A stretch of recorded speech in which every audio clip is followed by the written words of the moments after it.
नमस्कार साथियों, आप सभी का हार्दिक स्वागत एवं अभिनंदन है आपके अपने चैनल साहित्य धारा क्लासेस पर। दोस्तों, आज हम आपके सामने लेकर उपस्थित हुए हैं नागमती वियोग वर्णन खंड, जो कि मलिक मोहम्मद जायसी कृत पद्मावत का एक खंड है।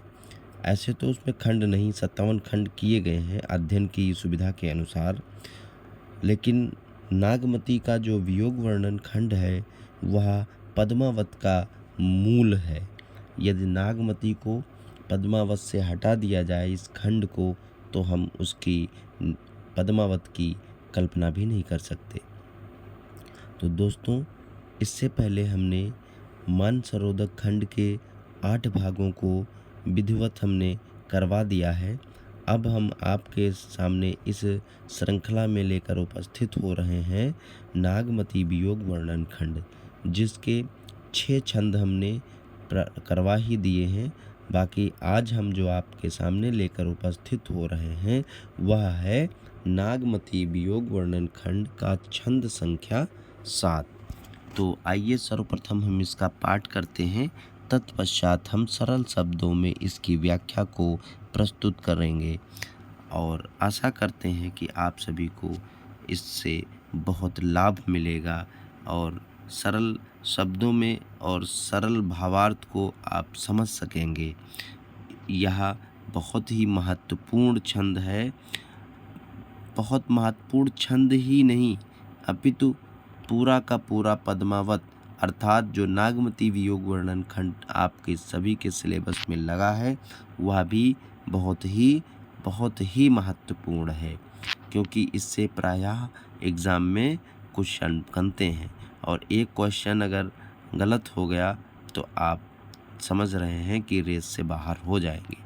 तो आइए हम सर्वप्रथम इसका पाठ करते हैं, तत्पश्चात हम इसकी सरल शब्दों में इसकी व्याख्या को प्रस्तुत करेंगे।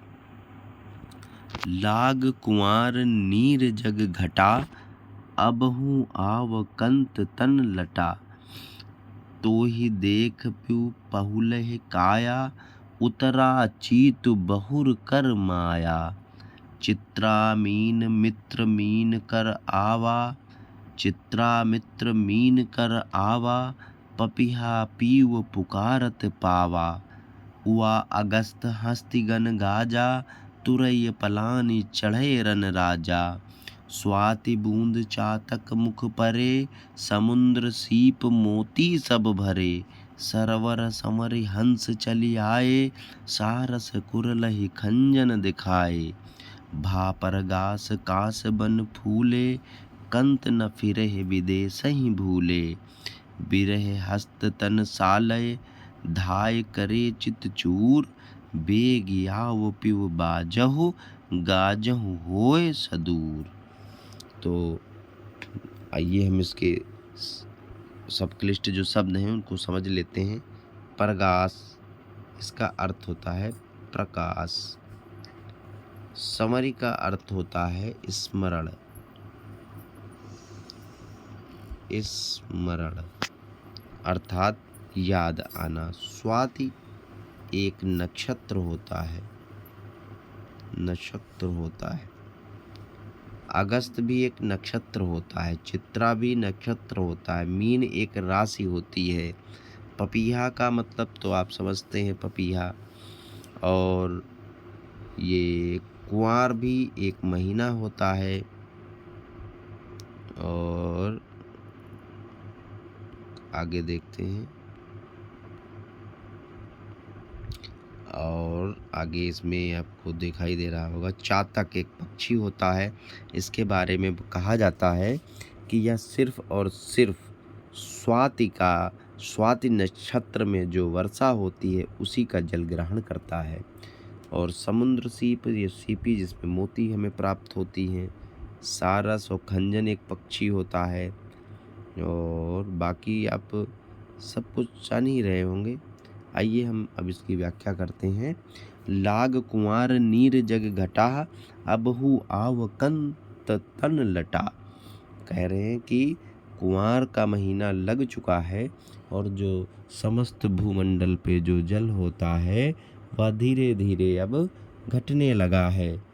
आव आव कंत तन लटा, हे कंत तुम्हारे वियोग में मेरा तन जो है वो बेकार हुआ जा रहा है, अर्थात वह बहुत ही कमज़ोर होता जा रहा है।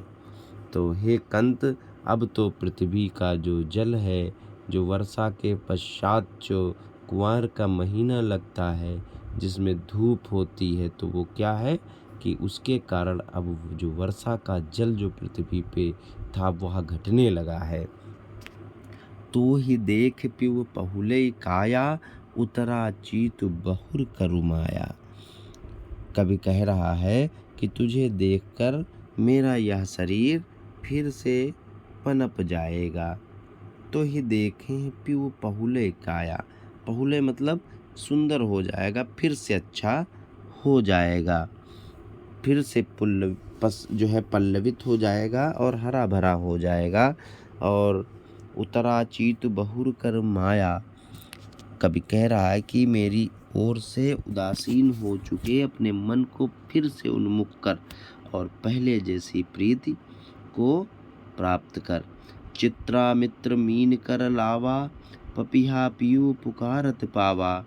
जो चित्रा का जो नक्षत्र है वो क्या है, मीन राशि से मिल चुका है, अर्थात चित्रा का बिछड़ा हुआ मित्र चंद्रमा अब क्या है, मीन राशि में उससे मिल चुका है, यह उसके समीप पहुंच चुका है, अर्थात अब जो है चित्रा का बिछड़ा हुआ चंद्रमा भी मीन राशि से जाकर मिल गया है। पपीहा की जो पीयू पीयू करता था वो भी टेर उसकी अब बंद हो गई है। उहा अगस्त हस्तिगन गाजा, तुरही पलान चढ़े रन राजा।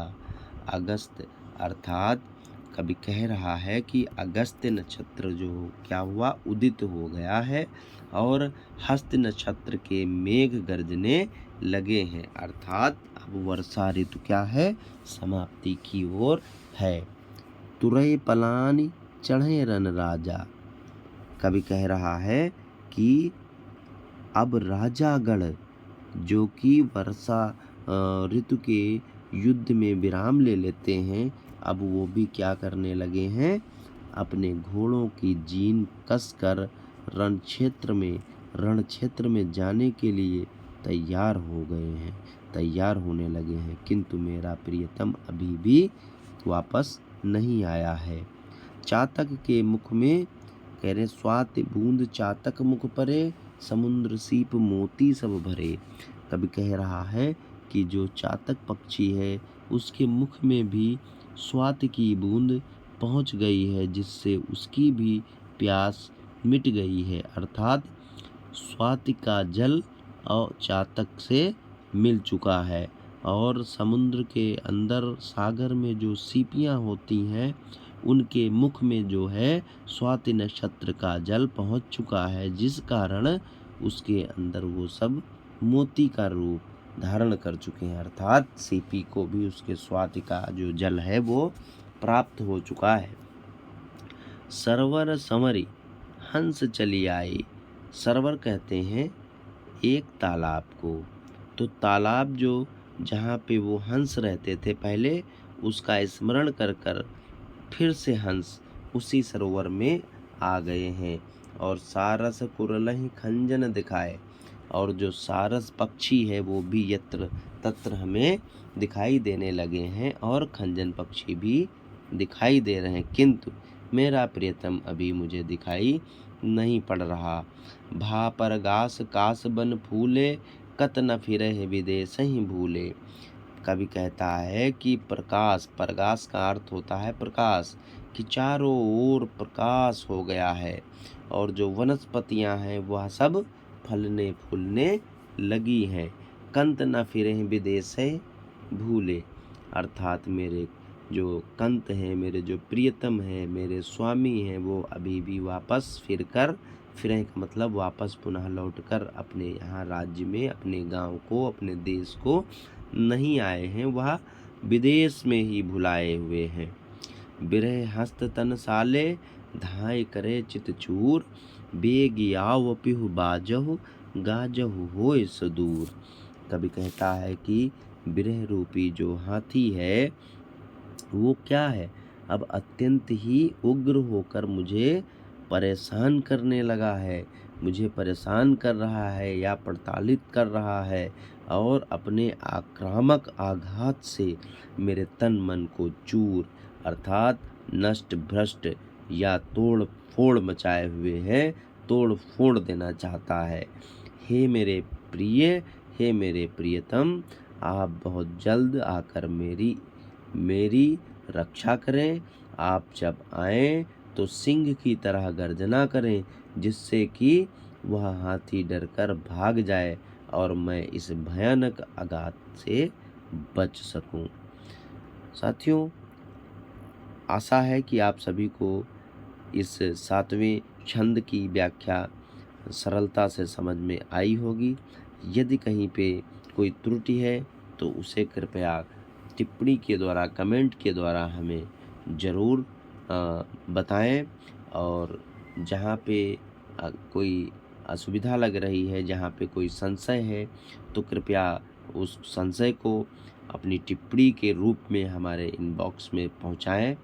मैं उम्मीद करता हूँ आप सभी से कि यदि आप सभी को वीडियो अच्छी लग रही होगी तो आप सभी कृपया हमारे चैनल को सब्सक्राइब कर लीजिए। हालांकि कहना नहीं चाहिए, आपका कुछ घटेगा भी नहीं एक सब्सक्राइब करने से, फिर भी चलिए ठीक है, जो होता है सो होता ही है, बाकी आप लोगों की मर्जी। बाकी आप इससे लाभान्वित होते रहिए।